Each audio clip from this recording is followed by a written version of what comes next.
Le Saint-Mars, une sagesse pour aujourd'hui, pour une sexualité saine, car les lèvres de la courtisane distillent le miel et la parole est plus douce que l'huile. Proverbe 5, verset 3.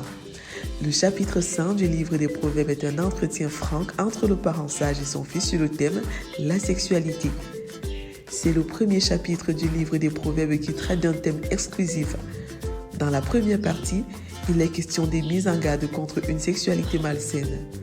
Dans la seconde partie, il est question des recommandations pour une sexualité saine. Ce verset fait suite au verset précédent et sert d'introduction. Les docteurs Bruce et Nellie Thompson ont dit « Le véritable ennemi d'une sexualité saine, c'est le silence. En général, on redonne ce qu'on a reçu. Or, comme la plupart des parents n'ont pas reçu une éducation sexuelle saine de leurs parents, leur incompréhension, leur hésitation et leurs difficultés en la matière sont tout à fait compréhensibles. Au travers de la sagesse d'aujourd'hui, nous voulons promouvoir une éducation sexuelle saine et défier chaque parent à s'y instruire afin de s'y investir avec détermination. Quand commencer? Pas de règles préétablies, mais le plus tôt possible serait le mieux. De même que les enfants ne parlent ni ne marchent au même moment, de même aussi, nous pensons que cela va dépendre de chaque enfant. Cela requiert une attention plus soutenue de la part des enfants, surtout en un temps comme celui-ci, où les médias sociaux, Internet et la télé proposent activement de remplacer les parents au cas où. Nous suggérons que dès que l'enfant commence à être exposé ou à poser des questions liées à la sexualité, c'est le bon moment. Les enfants sont un précieux don de Dieu confié aux parents comme des feuilles vierges, afin que ces derniers puissent écrire dessus. S'ils ne le font pas, un autre le fera.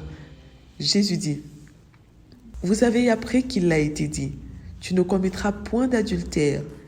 Mais moi, je vous dis que quiconque regarde une femme pour la convoiter a déjà commis un adultère avec elle dans son cœur. » Matthieu 5, versets 27 à 28.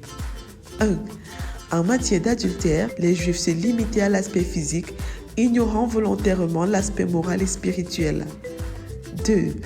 Au travers de ces déclarations importantes, Jésus veut faire comprendre à ses disciples que le péché d'adultère ne se limite pas à l'aspect physique, mais est déjà consommé depuis la pensée où elle a commencé à prendre racine.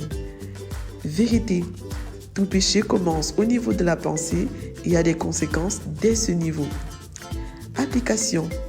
Pour les enfants, ados ou adultes adonnés aux images malsaines ou exposés à des scènes ou paroles érotiques, la conséquence spirituelle ou l'effet sur leur cerveau est identique à l'effet produit comme s'ils étaient passés à l'acte.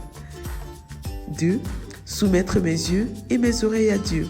Recommandation. Mon fils, donne-moi ton cœur et que tes yeux se plaisent dans mes voies. Proverbe 23, verset 26. Prions ensemble. Père, je te donne mon cœur. Purifie-moi de toute image ou pratique malsaine. Au nom de Jésus. Amen. Lecture pour aujourd'hui. Psaume 21 à 25. Proverbe 5. Josué 1 à 3. Vous êtes bénis.